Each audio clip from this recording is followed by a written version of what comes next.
It's time again for the Insiders with Chuck Chvala and Scott Jensen, sponsored by the Wisconsin Counties Association and the Tommy G. Thompson Center on Public Leadership. Hi, I'm Chuck Chvala, former Senate Majority Leader. And I'm Scott Jensen, former Assembly Speaker. Well, Scott, the legislature has gone home. All people's life and property is now safe. What were the highlights and lowlights of the session?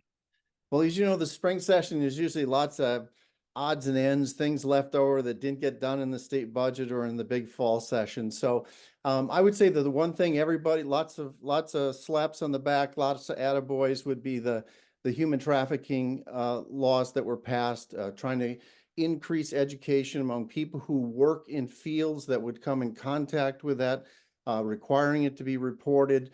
Having coordination between state and local government on that, that's clearly a win for everybody. And I assume the governor's going to sign that. I think the Republican legislature would say that the tax cuts were a win. Unfortunately, the governor vetoed most of them. He vetoed the middle class tax cut. He vetoed the parents' tax cut, but he did sign the one for childcare. And I think that's going to be good. That's a real issue for parents around the state of Wisconsin, as people have now, after COVID, returned to work, but found there's less child care available than needed.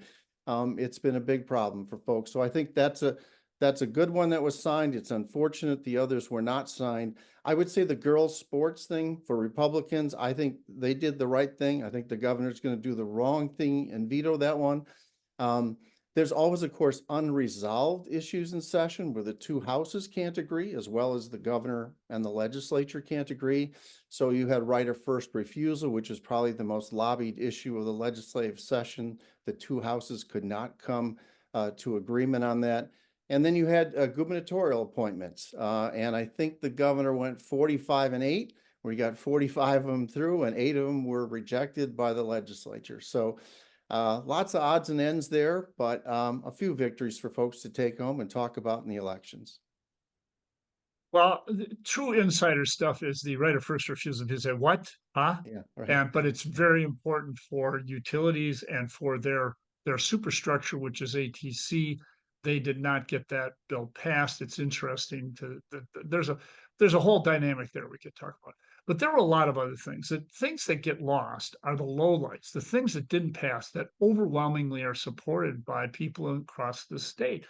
And a couple of classic examples are 50 states now take, or maybe 51, take the federal health care money. We are one of the last ones that don't. It's a terrible loss. It's $1 billion loss. It costs everybody in terms of greater health insurance costs. The shutdown of the healthcare facilities up in the Eau Claire area probably has something to do with this. It's a terrible loss, and it's $1 billion loss for the state every time we don't do it. And we've been doing it now because Robin Boss ideologically doesn't want to do it. By the way, Mike Pence's Indiana and Mitch McConnell's Kentucky both take this money. We should be doing terrible loss for our state not having it. The fact that reproductive rights were not written back into the law to reinstate Roe versus Wade, terrible loss for this state.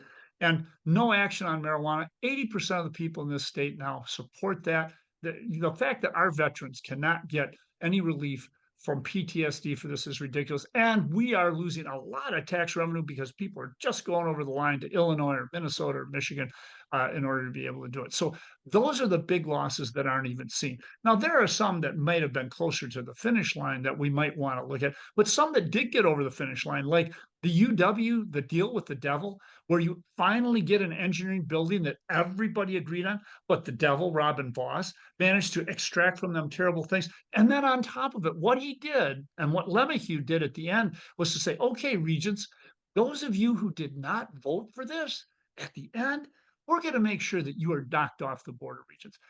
An outrageous action by an out of control Republican legislature.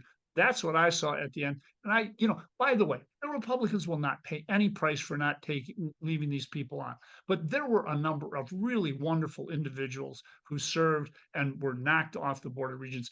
Absolutely should not happen. They are doing a good thing for the state of Wisconsin. I was very disappointed in that. So more lowlights, far more actually impressive lowlights from this legislature, this Republican-controlled legislature, than there were highlights. Well, on to the elections. See you next time.